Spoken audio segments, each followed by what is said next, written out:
Hi everyone, how are you tonight? I hope you've had a great week so far. We certainly have, because we're getting ready to go on a cruise and really enjoy the next week off. Yep. Anyway, I had a great 50th birthday, and we want to just thank you guys for tuning in tonight. And then remember, just share our video, share our story and our page. Again, like I said, we go over our story. It's about 30 minutes long. It is pinned at the top of Relentless Love, and it's an open group. But tonight we want to talk about my birthday anniversary gift that y'all saw. I posted the letter that Jay wrote me, and I just want you girls to know that he's not normally a romantic. He was when we first met, like way back in the day when we were dating. He did some cool things, like we did a tent in the middle of the living room, and for Valentine's, and he had done a little heart-shaped brownie. He did some cool things. And I got a Storm CD that made it sound like it made it sound like it was raining outside. It was pretty cool.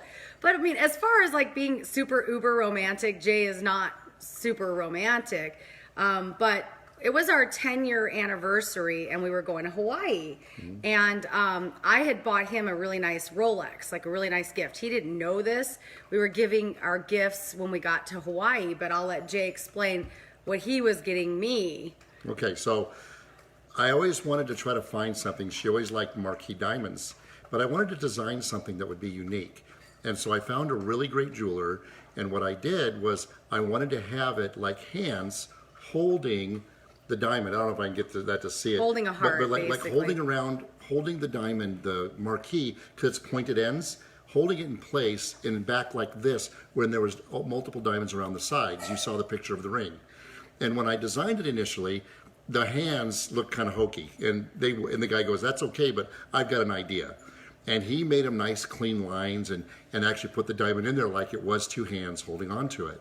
And then to go back a little bit, our engagement ring, we didn't have a lot of money, so it was just a Irish wedding ring, and it was where the hands are holding the heart.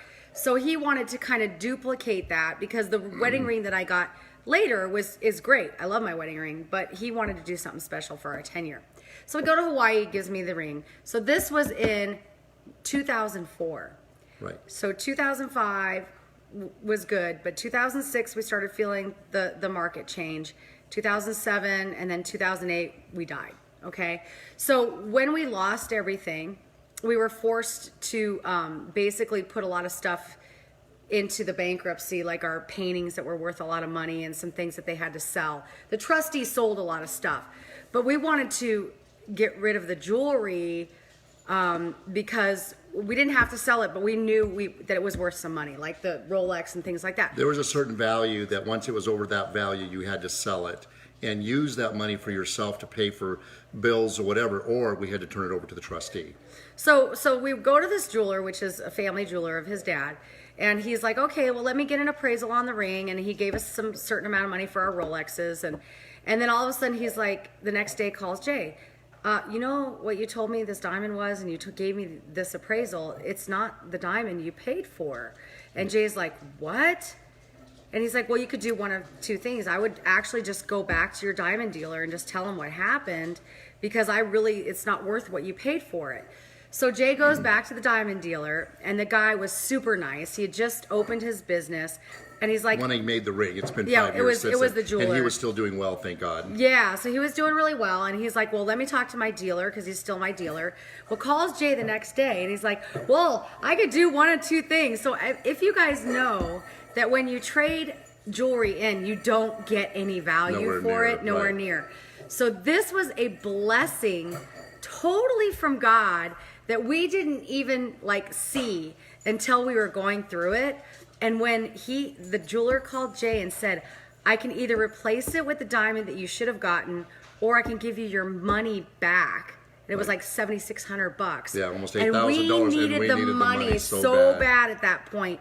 And it was like, oh my gosh, thank you, God. And so we got a check for the diamond. So in the meantime, what the guy did, the jeweler, and this is Christopher's Diamonds in Chandler. He's a really great guy. Yes. So he put a CZ in there for me so that I could still wear it, you know, because it still meant something to me. Because really the only thing that the ring was worth was the diamond in the middle, right? Right. So anyway, God was totally had his hand in that. We got that money. And then the CZ was in the ring. And then like 3 years later, I was doing dishes or something and it fell out and I lost it. So now it's been what, about 8 years that I haven't worn it, 7 years roughly. And it's been sitting and I keep telling Jay, hey, when are we going to do something? I just want a CZ. I don't need anything real. I am so over the whole materialistic thing that I need real jewelry and this and that. I mostly wear costume jewelry and everything now. But anyway, so it was a Tell complete... everybody your secrets. So anyway, it was a complete surprise to me, but he did do it and he gave it to me with that beautiful letter. And, oh, there's our mediator for water. We had a leak under our sink, so... You know, we have to stop right now, and we'll come back Yeah, on we'll in 30 stop minutes. right now, and Sorry we're about going to that. come back on in about 30, 30 minutes or so. Sorry, guys.